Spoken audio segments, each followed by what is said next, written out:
Hello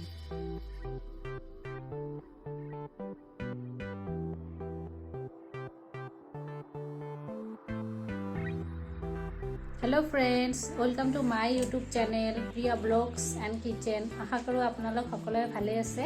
মই ভালে আছো। আজি মই হাঁহৰ মাংস বনাম। ইয়াত মই প্ৰায় 500 গ্ৰাম মান হাঁহৰ মাংস লৈছো আৰু লগতে কি লৈছো গোটেইখিনি আপোনালোকক দেখাই আছো।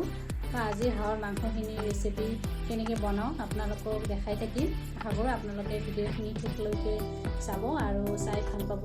তেন্তে বলক আৰু লগত থাকিব। এয়া হাঁহৰ মাংসখিনি ভালকে ধুই লৈছো। ইয়াতে মই আলু কাটি পেলাই ধুই লৈছো, নহৰু কেইকোৱামান লৈছো, কেঁচা জলকীয়া কেইটা, লগতে আদা দুটা গোটা নহৰু লৈছো দিয়াৰ কাৰণে মাংসত, আৰু পিয়াজ কেইটা লৈছো। এই গোটেইখিনি মই ধুই লৈছো। এতিয়া মই আদা, নহৰু, কেঁচা জলকীয়া আৰু পিয়াজ দুটা পেষ্ট কৰি লম। মই ইয়াত আৰু দুটা গোটা নহৰু এড কৰিছো, লগতে পিয়াজখিনি সৰু সৰুকৈ কাটি লৈছো আৰু আদাখিনিও সৰু সৰুকৈ কাটি লৈছো। এইখিনি মই মিক্সিত দি পেষ্ট কৰি লম, সেইকাৰণে সৰু সৰুকৈ কাটি লোৱা হৈছে আদাখিনি।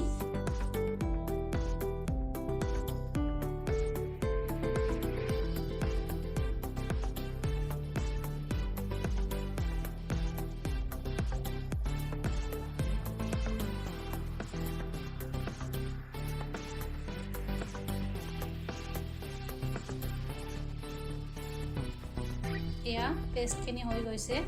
মই ইয়াত কেঁচা জলকীয়া দিছোঁ, আপোনালোকে বিচাৰিলে শুকান জলকীয়াও গুড়ি বা শুকান জলকীয়াও পেষ্ট কৰি দিব পাৰে। কেৰাহীত তেল দি লৈছোঁ, তেলখিনি গৰম হৈছে। এতিয়া মই ইয়াত আলুখিনি ভাজি ল'ম। তেলত মই আগতীয়াকৈ হালধি পাউডাৰ অলপমান আৰু নিমখ দি ল'ম।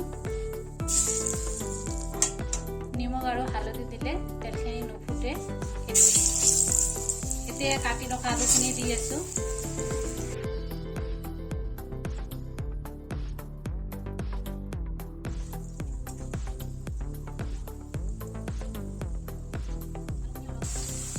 আলুখিনি অলপ ৰঙা ৰঙাকৈ ভাজি ল'ম।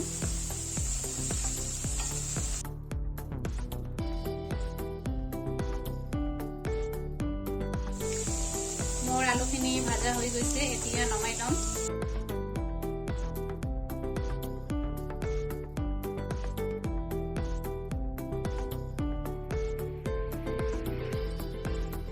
এইখিনি তেলতে এতিয়া মই গোটা জিৰা দি ল'ম, দুটা শুকান জলকীয়া দি লৈছোঁ আৰু তেজপাত দি ল'ম। লৰাই দিম ভালকৈ। এতিয়া মই কাটি ৰখা পিঁয়াজখিনি দিম।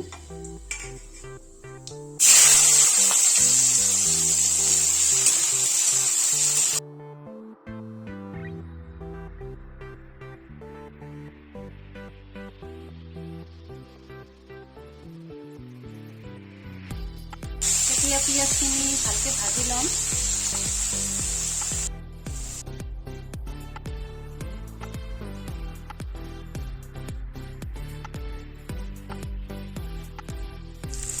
পিঁয়াজখিনি মোৰ ভাজা হৈ গৈছে। এতিয়া মই ইয়াত মাংসখিনি দি ল'ম। এতিয়া পিঁয়াজৰ লগত মাংসখিনি ভালকৈ লৰাই দিম।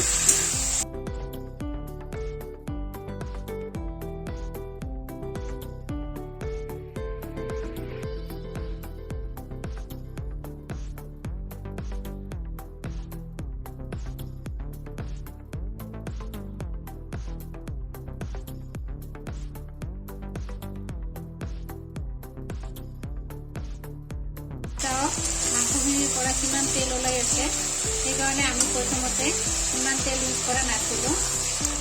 এতিয়া মাংসখিনি এনেকৈ লৰাই লৰাই অকণমান ফ্ৰাই কৰি ল'ম।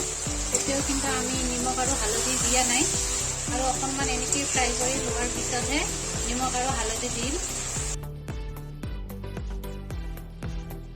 এতিয়া মই পৰিমাণ মতে নিমখ দিম।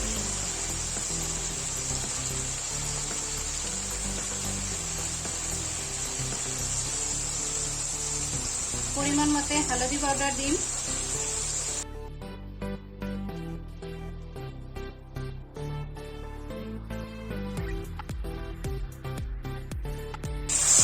এতিয়া গোটাইখিনি ভালকৈ লৰাই ফ্ৰাই কৰি থাকিম।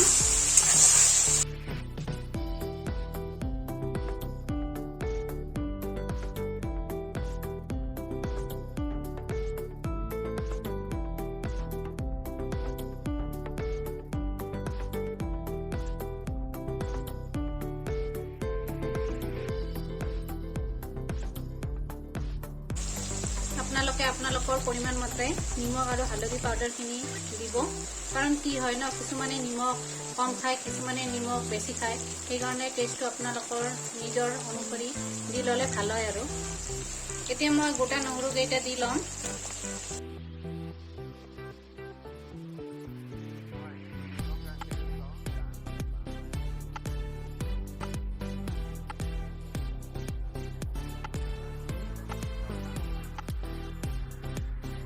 এতিয়া মই পেষ্টখিনি দি ল'ম।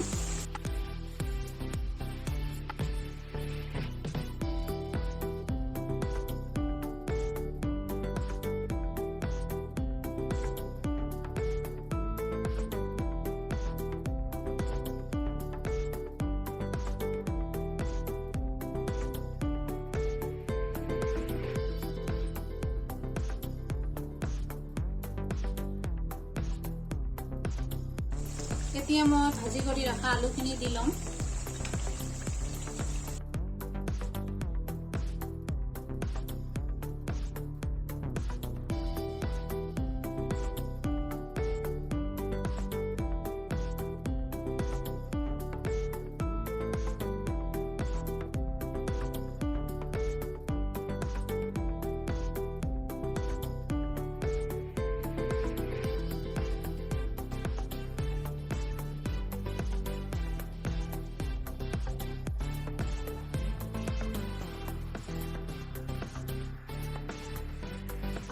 মই মিডিয়াম সাইজৰ এটা বিলাহী লৈছো, সৰু সৰুকে কাটি। এতিয়া বিলাহীখিনিও দি ল'ম।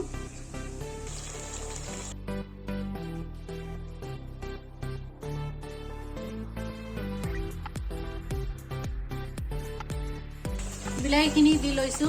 এতিয়া গোটেইখিনি ভালকে লৰাই ল'ম।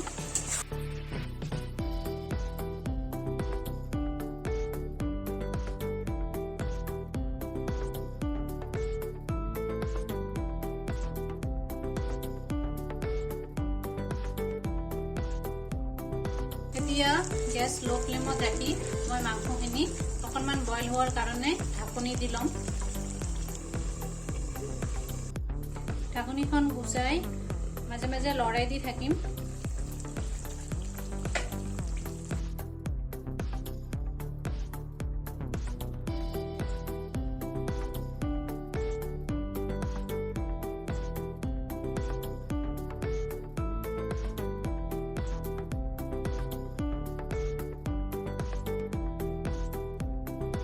এতিয়া মই ইয়াত কাশ্মীৰী ৰেড চিলি দি ল'ম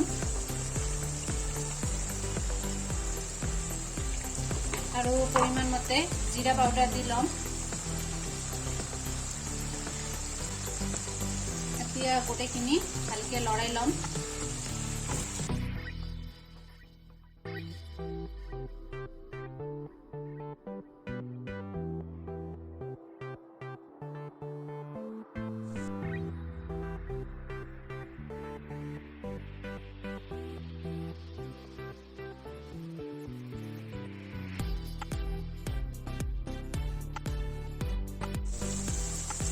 এতিয়া মই ঢাকনি নিদিয়াকে মাংসখিনি অকণমান টাইম লৰাই লৰাই ফ্ৰাই কৰি থাকিম।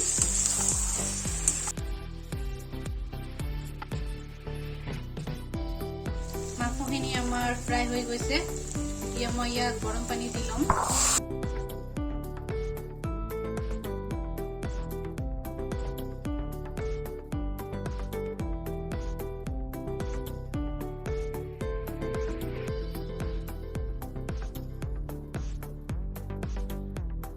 এতিয়া জোলখিনি মই অকণমান টাইম জাল হ'ব দিম। এতিয়া মই কেইটামান লং, গোলমৰিচ, ডালচেনি আৰু ইলাচি লৈছোঁ। এতিয়া গোটেইখিনি মই অকণমান পেষ্ট কৰি ল'ম। মাংসখিনি আমাৰ হৈ গৈছে। এতিয়া মই ইয়াত পেষ্ট কৰি ৰখা গৰম মছলাখিনি দি ল'ম। এতিয়া গৰম মছলাখিনি ভালকৈ লৰাই ল'ম।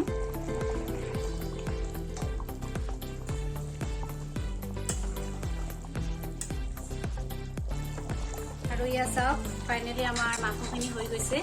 এতিয়া মাংসখিনি নমাই ল'ম। আপোনালোকক যদি ৰেচিপিখন চাই ভাল লাগিছে লাইক শ্বেয়াৰ আৰু ছাবস্ক্ৰাইব কৰিব। আগন্তুক নতুন নতুন ভিডিঅ' পোৱাৰ কাৰণে কমেণ্ট কৰিব। আজিৰ কাৰণে বাই বাই।